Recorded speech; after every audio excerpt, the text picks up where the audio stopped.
Now, India's External Affairs Ministry spokesperson Raveesh Kumar has reacted to these controversy and the developments. Let's take a listen in to what he said.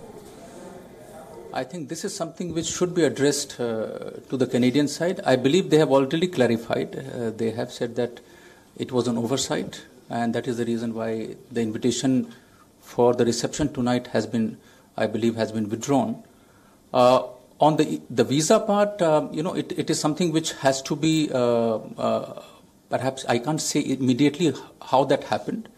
There are different ways of people coming into India, whether you are an Indian national, whether you hold OCI cards.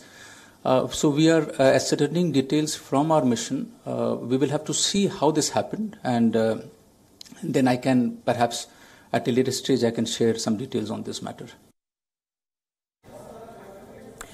Let's go straight across now to WION senior editor Surya Gangadharan, who's joining us from the newsroom for more on this.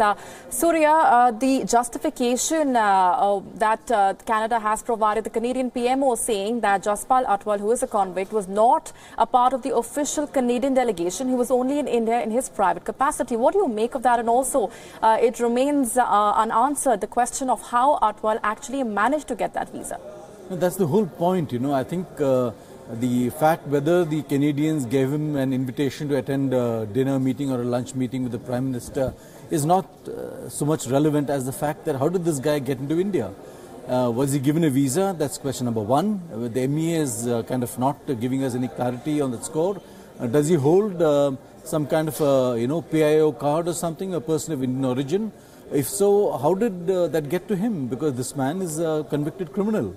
He has a terrorist record. He has taken part in an attack on an Indian elected member of the State Assembly.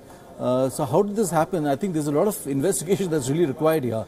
And I think the real problem is what happened to this man. How did he get into this country with the kind of record that he has? And viewing the larger picture, Surya, to what extent does this latest incident actually escalate the tensions on the Khalistan issue, which have already marred Justin Trudeau's India visit?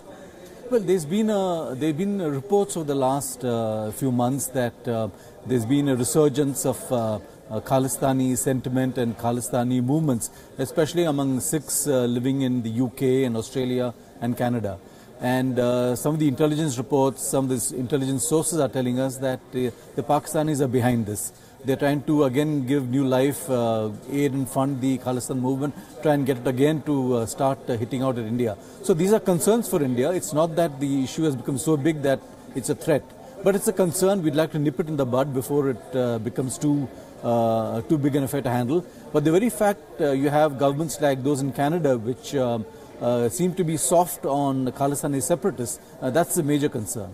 Absolutely. We're going to leave it there for the moment. Appreciate you joining us on the broadcast with those perspectives, Surya Gangadharan.